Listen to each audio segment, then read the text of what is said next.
Hey, this is Ramon, Channels Alpha 4, and this is my Catholic Reads of the Quran series. Alright, so we're going to start off with Surah 3. It reaffirms the Torah and the Gospel, though not necessarily the other uh, religious or sacred texts.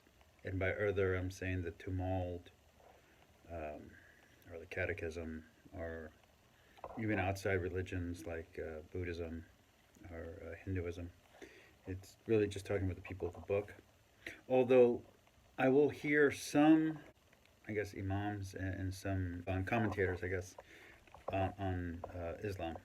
They will mention that any religion that had a monotheistic bent or theology could be seen as a precursor to Islam. Yeah, I don't know if that's true, but I've heard them say that. And then there is a warning against interpretation and interpolation, and that one should take things literally, which I had that question earlier about an earlier story. So the Quran should be taken literally, the Bibles to be taken literally, the Gospels and the Torah all should be taken literally. Now, I noticed that they mentioned the Torah. They do not mention all of the Hebrew texts. So I'm taking that some of the histories of the Israelic people or Hebraic people, they might not actually include in their understanding. I've noticed they only specifically mention the Torah, and there are other books in the Hebrew literature. And their argument for a literal interpretation reminds me of some Protestant preachers. So I've heard people on the internet make this argument in Christianity.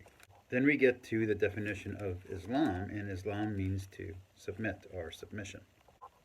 Muslims think that they know what the Torah and the Gospels say better than Jews and Christians. Okay. And they have a way of understanding that has to do with abrogation and a way of fighting against distortion. So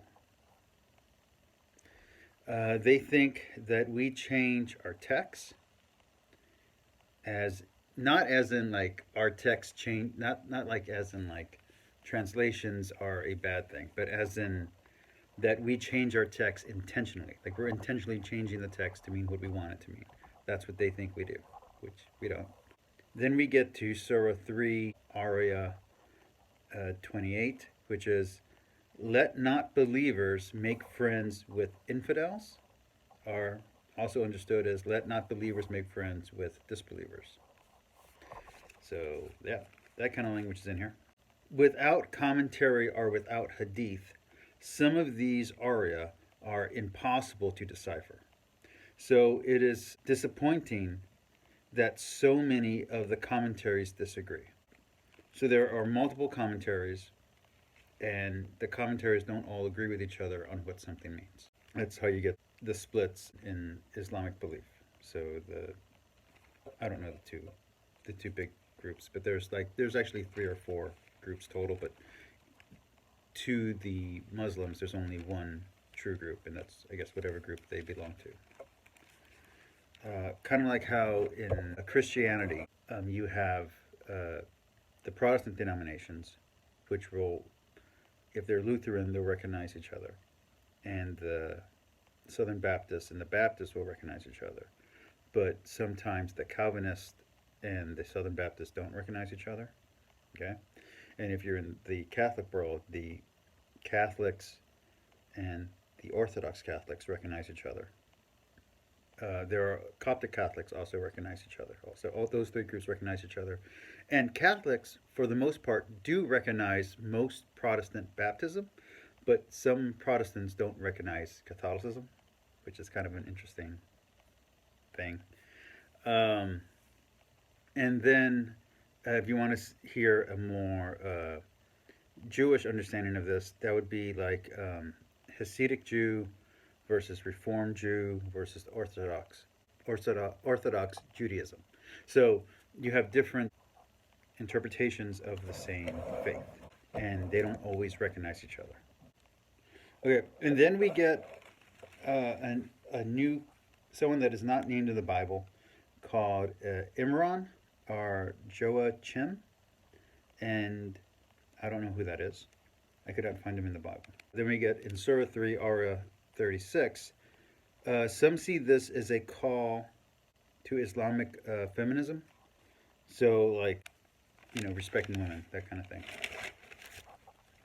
Or at least a type of spiritual equality between men and women. So, while on earth the males have more authority and more value, spiritually they are equal. I don't know. So, consistent conformity seems to be a tenet of Islam. And the book calls Jesus, the Quran calls Jesus the Word and the Messiah. So that's interesting because that is what Christians call Jesus. They believe, or at least attest to the virgin birth. There are odd, unrelated stories attached to single line anomalies here. So what you do is uh, you get the stories that we know, but then you'll get little stories that we don't know, like Imran, Joachim, stuff that's not as well known to us, even if it's in the Bible, is more well known to the Muslims. Basically, they have an argument against us, saying that we knowingly hide the truth and that we are delusional, meaning Christians, Catholics, Hebrews, the Judaic, that they view us, that we somehow know the truth about the Prophet and about the Quran, but somehow we're not acknowledging it, which, no. uh, Most Americans do not know the Quran. Most Westerners don't even know the Bible. Most, plenty of Christians and Catholics have never even read the Bible, and if they've heard it, they've only heard it in church or as a child in Bible classes. A lot of Hebrewic people are not practicing. So, no, there is not some willing attempt to hide the truth or to not acknowledge religion. There are plenty of atheists who never been exposed to religion. So that is not just not the case. I know that a lot of Christian fundamentalists try to make the same case, especially about Catholics, but this this just isn't true. There are people who don't know things. There are people who are not exposed to other religions.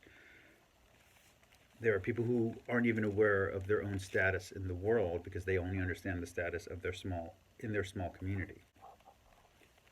But it is interesting that the Quran makes the argument that Muslims know the biblical text better than other faiths do.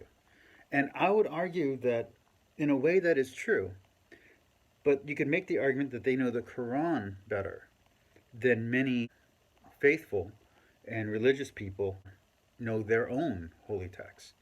So I would say that is true.